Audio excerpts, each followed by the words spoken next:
AITA for not wanting to forgive my parents who used to be amazing because of one mistake they made in the past. I'm 21 now, but this story starts a few years back. Growing up, I thought my parents were perfect. They were supportive, attentive, and I honestly felt like I had one of those picture-perfect families. My parents were there for me and my two siblings, attending every school event, helping with homework, and even joining in on silly traditions like family pizza night. They were always reliable, the kind of parents you could call on for anything. Except for one rule they kept firm: no phone calls after 10 p.m. From as far back as I can remember, every night at 10 p.m. sharp, both of their phones would go on, do not disturb. They said it was their time to unwind, to escape the demands of work and parenting for a few hours. They were clear with us about it too. If it's an emergency, they'd say, call again in the morning. If we get a call in the middle of the night, we won't be answering. Even though I was young, I respected their boundaries. They were so consistent and caring in every other way that this one boundary seemed reasonable. I just didn't realize how it would come back to hurt me. When I turned 18, I took a job as a server at a local restaurant. It wasn't glamorous, but I was excited to make my own money. The only downside was the late hours. Some shifts had me working until midnight or later. My parents were supportive of the job, but didn't offer any adjustments to their no-calls rule. I'd bring it up once or twice, saying, hey, what if something happens? What if I need you? They'd gently remind me that I was an adult now, and with their full-time jobs, they value their sleep. Again, I just let it slide. I thought, okay, maybe I won't need them at all. Until that one night. It was a Tuesday, a cold, rainy one in October. I was wrapping up a shift, exhausted but excited to finally be heading home. As I drove, the rain started coming down harder, turning the road slick. I don't remember exactly what happened next, but I know I hit a patch of water and lost control of my car. The next thing I remember was the world spinning around me, glass shattering, my head slamming into something hard. And then, darkness. I woke up in a daze, my whole body screaming in pain. My leg was twisted at an unnatural angle, and blood was trickling down my face. I was disoriented, panicked, and all I could think was I need my parents. With trembling hands, I grabbed my phone and dialed my mom. Straight to voicemail. My dad's number? Same thing. My heart sank as I realized they'd kept their phones on, do not disturb, like every other night.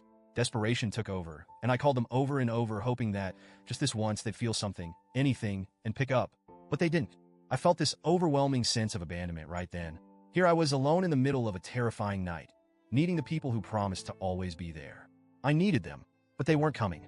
In a fog of pain and panic, I managed to call my grandparents. Thank God, they picked up. They came to the hospital as fast as they could, and they even tried to contact my parents.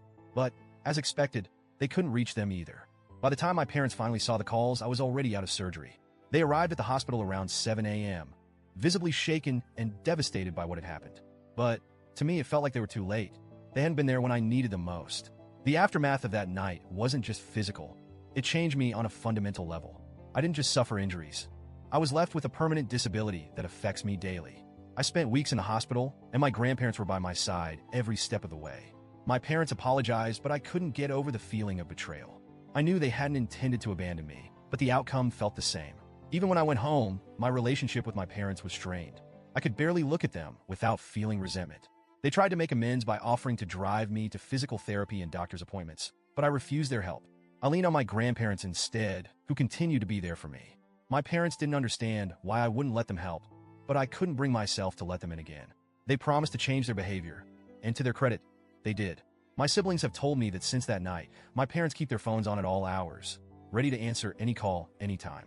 But for me, it's too little, too late. They only changed after it was me who had to suffer because of their stubborn rule. Over time, I grew more independent.